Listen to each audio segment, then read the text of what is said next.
It's been said that you can kid most of the people most of the time, but you can't kid all of the people all of the time. And you can't kid a kidder, and life is a kidder. It's just like keeping a secret. You may be able to keep that secret for years, to keep on covering it up.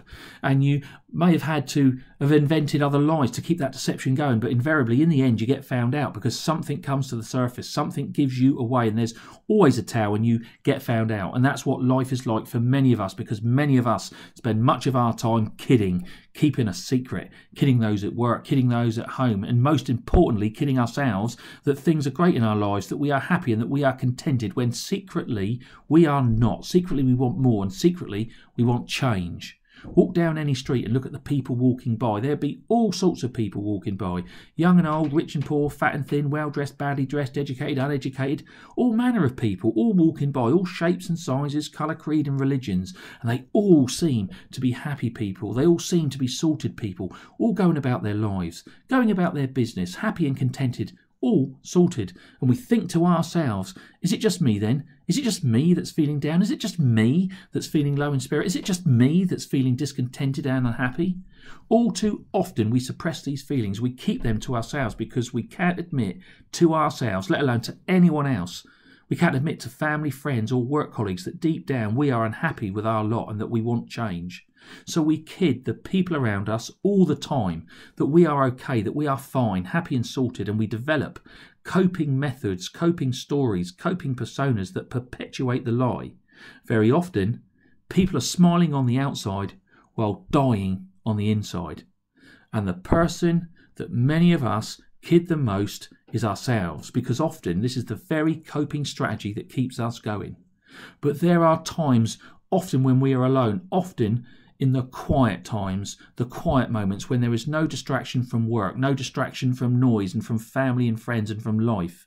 And often these times are late at night or in the middle of the night, when we can't sleep, when our guard is down and our minds run free, when they unload and our demons come out to play, to confront us, and we realise the awful truth that we are living a lie, that we are not happy and that we are treading water. Many people, as they get older, become consumed by life and get dictated to by life. They lose sight of their dreams, their ambitions and their passions, and end up trapped in their life by life.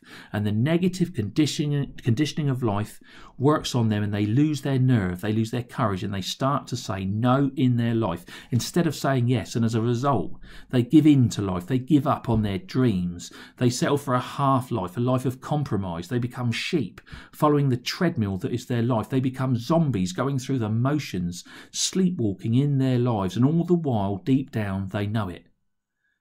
But to keep their spirits up, to hold on to their sanity, they kid themselves and those around them that things are fine, but knowing all of the while that they're not. But late at night, in the dark of the night, when no one is around, when all is still, they get confronted by their thoughts and the realisation that they are not happy. They are visited by the voice that comes into their head that speaks the cold, blunt truth, the truth that they do not want to hear, that they are living with regret. Wealth, success, fame provide no immunity. There are many business owners trapped in their businesses. There are many wealthy people trapped by their wealth. There are many successful people trapped in their success, and there are many famous people trapped by their fame. So many rich, wealthy, famous people that we have seen bear witness to this, and they, like everybody else, get visited in the dark of the night. If you are kidding yourself in your life that you are happy when you are not, you will be living with regret. And regret eats away at the soul. It destroys the spirit. And the older one gets, the more that regret can well up in a person, causing them to become resentful and embittered. To watch someone coming to the end of their life fully realising that they have not lived a happy life and they are filled with regret and that it's too late to do anything about it, and as a result they are resentful and embittered. And embittered is not a nice sight to witness. One can run and hide, but one can't hide forever. And you can run and hide from the voice in your head, the voice in your life. But you will not be able to run forever. And if you are a kidder, you will get found out eventually. You may be being visited by that voice in your head right now. If you are, listen to it, react to it, make changes. If you're not currently being visited by that voice, be careful, because at some time you might be. If you are, for goodness sake, do not leave it too late to make changes, because those that do die with regret. So ask yourself, are you happy? If not, why aren't you? Ask yourself, what do you need to do? Then do it. Make changes. If you are unwell, if you are living a depressed life, then get help, get medical help, and get that help as quickly as you can. Anyone can make significant changes to their life. That is, if they really want to. But sadly, there are many that are ignorant to the fact that they are living an unhappy life because they are unable to open their minds to simply ask themselves, am I happy? Many believe that they are trapped in their current life.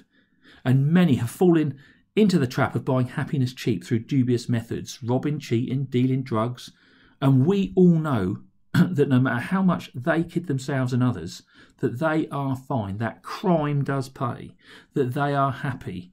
All the while, they live their lives looking over their shoulder, living a shallow life, a lie, and eventually, having lived a fearful pretense of a happy life, life catches up on them and they do pay the price, and that's fact.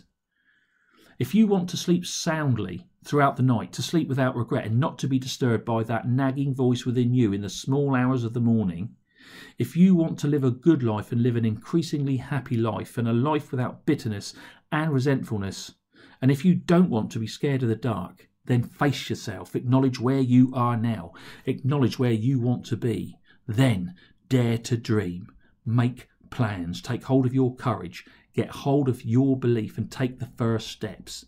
The hardest thing is to start things moving. Harder still is to keep things moving. But if you do, and if you go for it, and you keep going for it, and if you expect it, you will find it.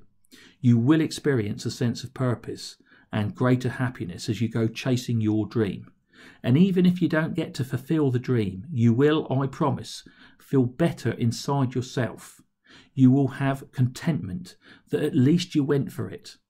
And you will make a great discovery that the greatest thing about chasing your dreams, your goals and your desires is not the attainment of them. The greatest thing about chasing dreams is the experiences, the changes that will occur in you as you pursue your goals and ambitions. And you will be able to look back on your life as you near the end of your life with happiness and contentment. And that's the greatest gift of all.